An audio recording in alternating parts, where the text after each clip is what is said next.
Sir, ಒಂದು neat ಪರೀಕ್ಷೆಯ ದಿನಾಂಕವನ್ನು ಈಗ 21ನೇ ತಾರೀಕು ಅಂತ ಘೋಷಣೆ ಮಾಡಿದ್ದಾರೆ. Yes sir. ಬಟ್ ವಿದ್ಯಾರ್ಥಿಗಳಿಗೆ ಹೇಗಿದೆ ಸರ್, ಮನಸ್ಥಿತಿ ಹೇಗಿದೆ, ಏನು ಸಮಸ್ಯೆ ಆಗ್ತಾ ಇದೆ? ಈಗ ಇನ್ನು 35 ದಿನ ಇದೆ ಇವತ್ತಿಗೆ. ಜೂನ್ 21ನೇ ತಾರೀಕು ಸಂಡೇ ನೀಟ್ ಎಕ್ಸಾಮ್ ನಡೆಸ್ತಾ ಇದ್ದಾರೆ. ನಾನು ಕರ್ನಾಟಕದ ವಿದ್ಯಾರ್ಥಿಗಳಿಗೆ ಹೇಳ್ತೀನಿ, ಈಗಲೂ ಕಾಲ ಮಿಂಚೋಗಿಲ್ಲ.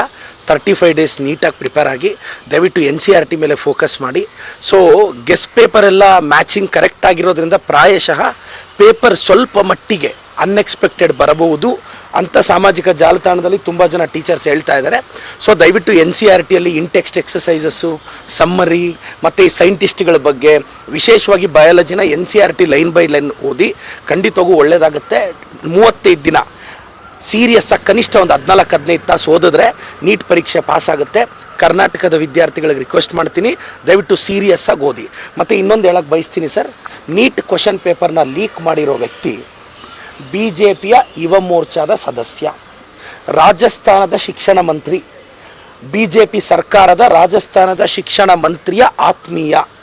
ಯುವ ಮೋರ್ಚಾದಲ್ಲಿ ಆತ ಗುರುತಿಸ್ಕೊಂಡಿದ್ದಾನೆ, ಅಂದರೆ ಪಾರ್ಟಿ ಬೇರರಲ್ಲಿ ಇದ್ದಾನೆ. ಇವತ್ತು ಆಂಗ್ಲ ಚಾನಲ್ಸಲ್ಲಿ ಎಲ್ಲ ಕಡೆ ಆತನು ಭಾಳಷ್ಟು ಜನ BJPಯವ್ರ ಜೊತೆ ಕಾಂಟ್ಯಾಕ್ಟ್ ಇದ್ದಾನೆ. BJP ಸಕ್ರಿಯ ಸದಸ್ಯ. ಇವತ್ತು BJPಯ ರಾಜಸ್ಥಾನದ ಎಜುಕೇಷನ್ ಮಿನಿಸ್ಟರ್ ಆತ್ಮೀಯ, ಅವ್ರ ಜೊತೆ ಕಾರಲ್ಲಿ ಟ್ರಾವೆಲ್ ಮಾಡೋದು ಎಲ್ಲ ಫೋಟೋಸು ಅವ್ನ ಪೇಜಲ್ಲಿ ಸಿಕ್ಕಿದೆ. ಇದನ್ನು ಅಫಿಷಿಯಲಿ ಇಂಗ್ಲೀಷ್ ಮೀಡಿಯಾದವರು ಬಹಿರಂಗಪಡಿಸಿದ್ದಾರೆ. ಸೊ ಇದರಿಂದ ಏನು ಅರ್ಥ ಆಗುತ್ತೆ, ಈ ಪೇಪರ್ ಸ್ಕ್ಯಾಮಿಂದ BJP ಅವ್ರು ಇದ್ದಾರೆ. ಈಗ ಯುವ ಮೋರ್ಚಾವನ್ ಇದ್ದಾನೆ ಅಂತ ಸಾಮಾಜಿಕ ಜಾಲತಾಣದಲ್ಲಿ ಓಡಾಡ್ತಿದೆ. ಇದರಿಂದ BJPಯವರ ಇಂಟಿಗ್ರಿಟಿ ಅರ್ಥ ಆಗುತ್ತೆ. ನಮ್ಮ ತೇಜಸ್ವಿ ಸೂರ್ಯ ಅವರು ನಿನ್ನೆ ಜನಿವಾರದ ಬಗ್ಗೆ ಮಾತಾಡಿದ್ರು. ಸರ್, ಬ್ರಾಹ್ಮಣ ಸಮುದಾಯ ನಮ್ಮ ಸಮಾಜಕ್ಕೆ ತುಂಬ ದೊಡ್ಡ ಕೊಡುಗೆ ಕೊಟ್ಟಿದೆ. ಬ್ರಾಹ್ಮಣ ಸಮುದಾಯದ ಬಗ್ಗೆ ನನಗೆ ಅಪಾರವಾದ ಗೌರವ ಇದೆ.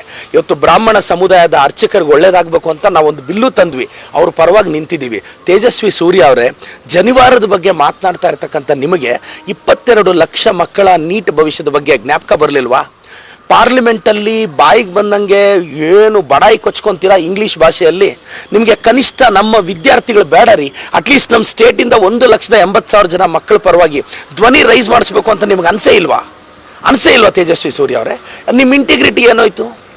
ಅಂದರೆ ಜಾತಿ ರಾಜಕಾರಣ ನೀವು ಮಾಡ್ತಿದ್ದೀರ ತಾನೆ?